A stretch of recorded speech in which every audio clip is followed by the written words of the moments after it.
In this video, I'm going to try to help you choose whether speed or quality is more important to your tabletop miniature painting. I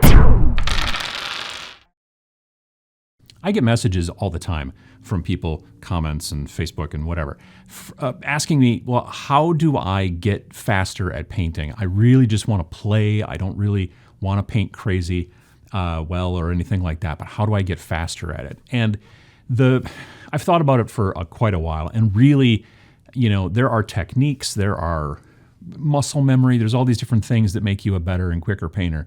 But one of the, I think, initial most important things is to make the decision early on about which is more important, speed or quality.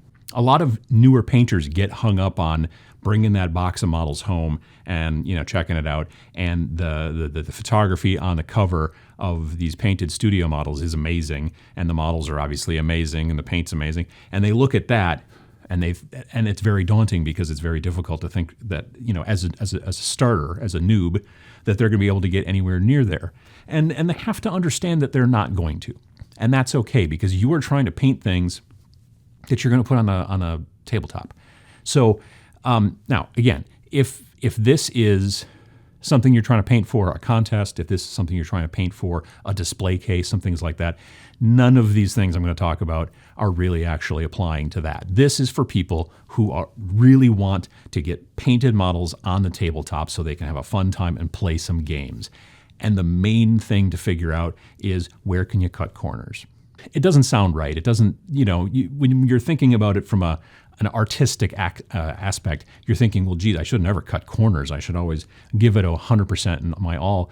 But if you're just basically trying to make playing pieces that are going to sit on a tabletop and very frequently be at least arm's length away, you don't have to make each one perfect. If you want to get through a lot of models quickly, you need to take a look at your process before you even touch a paintbrush and start to figure out, where can I save time? Where can I cut corners? Where can I make some hacks that will allow me to get painted models on the table more quickly? About a month ago or so, somebody in a local Facebook Warhammer group, I think, had posted something about how they were getting into painting Nurgle. They were going to start a Nurgle army, and they were wondering, well, what primer should I use? What color primer? And so a bunch of people were saying, oh, you should use white, and a bunch of people were saying, oh, you should use black. And my first thought was, you should use green, because I'm a big fan of trying to cut corners when you're trying to make a cool paint job or an okay paint job on something you're going to put on the table. And one of the first corners you can cut is making a primer spray, making that the same color or pretty close to the color, a good base color for what you're going to be painting. Because what it does is it saves you a step. If you have to paint something black or white or whatever with primer, whether it's airbrush, rattle can, whatever, and then you have to go and paint that thing to be red or blue or green or brown or whatever, depending on the overall kind of theme of your model. You have to make some sort of base coat. Well, that's two steps. If you could prime it brown, like you're doing Skaven or something like that, rat people or whatever, well, now you've just saved yourself a step. You've primed it, and you also base coated it brown, which is a good base for everything else you need to put onto said rat person. A lot of pro painters, and a lot of times pro painters are, not always, but very frequently they're talking to other pro painters or people who want to become pro level painters. But a lot of pro painters will tell you that you need a triad, which is three colors, three versions of the same color. You need the base color, and then you need a shade, which is a darker color of that. Basically, it's as if you added some black, and then a tint, which means that it's basically you added some white. That way the hue, the base hue going through the middle doesn't change, you're just darkening it and lightening it. And the idea would be that you would base coat in the dark color a lot of times, or actually you'd start in the dark color, which is the shadow.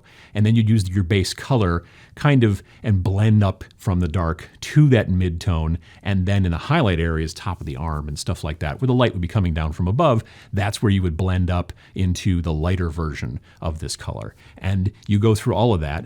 And then once you get done, now you only have to do it another 49 times or whatever, because you have that many of those people in your army. I would tell you to do it a bit differently. When I paint Guard, Imperial Guard, and I want them to be in the standard kind of sand color, khaki, whatever, fatigues, what I do is I start with a rattle can of Krylon, like sand color camo spray paint, and I prime them all in that. And then I throw a sepia wash on there and then let that completely dry. And then I take basically the same color as the spray, but in a paint pot. And then I dry brush over everything completely after the wash is dry. It'd be very important to do that. And just kind of bring it back to sort of the base mid color. So now I've got shadows down in the crevices of their clothes from the wash, and then I kind of go up from there. And then if I really want to get fancy, then I could take even a lighter version of that same kind of, khaki bone color and just do it across the tops of the shoulders, tops of the arms, that kind of stuff, where the light, again, would be hitting from above. And then I'm done with their clothes. Now I just got to paint the armor and their faces and their boots and their guns, and that's pretty much it. So looking for those little places where you can cut corners is always going to get you more stuff painted more quickly. A lot of painters tell you you always want to go through and edge highlight everything. You want to go through, and that's taking a nice, very clean, very straight brush and just, if this is the bristles, kind of rubbing it along, the edges just to give it that edge highlight and go through all that. And that's great, but it can take forever, and it's also even kind of difficult. I pretty much never edge highlight. I, again, pretty much have a tendency to do some dry brushing. If I'm trying to do dry brushing for highlighting, then I tend to use a lighter color, something almost close to white, and just brush down. So I just try to catch the top ridges. If I try not to get the underside ridges on things, because then it looks like light's coming from underneath, which is weird. So I'll just kind of do, just brush down, but not scrub back and forth, and then that will help me to kind of get what I'm looking for a little bit more quickly. Any kind of little things you can do like that will help you make a model look better, even from a distance, or sometimes even a little bit closer up. But you have to understand it's never going to look at the speed like it does on the box. The people who painted the stuff on the box, it took them hours and hours and hours. It was their day job, and they've probably got 20 years experience. You have to understand that if you want painted models on the table, and I absolutely think you should, because I think it just makes the game that much more interesting and much more visually appealing, then you have to look for the hacks. You have to look for the corners and figure out how to cut them. One of the hard parts sometimes is trying to follow a specific paint scheme from the lore, from, like it shows in the book or something like that. Because a lot of times, let's talk about the Space Marine shoulder pads again. A lot of times they're difficult to paint because they have that raised ridge, but also the inset part. And a lot of times in a lot of the books, that stuff that's two separate colors. And it's kind of difficult to paint everything one color and then try to paint just the ridge part a separate color and to go through that. It's raised, and you would think it would be easy just to almost kind of like edge highlight. But there's always like a bit of a blurb that seems to get down into the parts you don't want it to, and it's sort of difficult. What I've generally done is, let's say with a gold, I want a nice gold shoulder pad, but I want the ridge to be really, really light, really, highlight bright gold. Then what I do is I just paint the whole thing bright gold. And then I take a wash, like a brown wash or a sepia wash, and I just put it into the inset part and kind of fill that area up, let it dry, do another layer, let it dry, do another layer, let it dry, and then now I have like a cool, almost coppery inset with a bright outline, and it looks really sharp. Doing things like that, looking for those little extra, tidbits to be able to kind of strip away and say, I'm not going to do it this way, I'm going to do it this way because it makes it easier for me. Those things always help. Black Templars, that was my first Space Marine army that I tried to paint.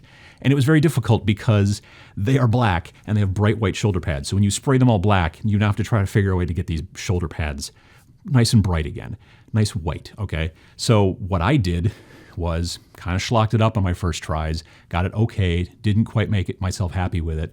So when I recently decided to make a kill team, Primaris, and decided to make them all Black Templar, I just decided that this particular group of Black Templar, they don't have the black rim around the edge. They go with more of a bone color shoulder pad, and there's no ridge around the edge. It's all one color, and I'm pretty happy with it, and it saved me tons of time.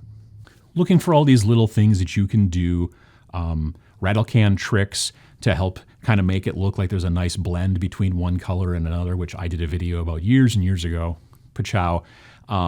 Using washes to change colors, looking at something and saying, do I need to have two colors for that? Or can I just do it all in one color, but then wash this part or glaze it, and then it will look like it's two separate colors. Those things speed things along for you and make it a lot quicker so that you can get things done more quickly.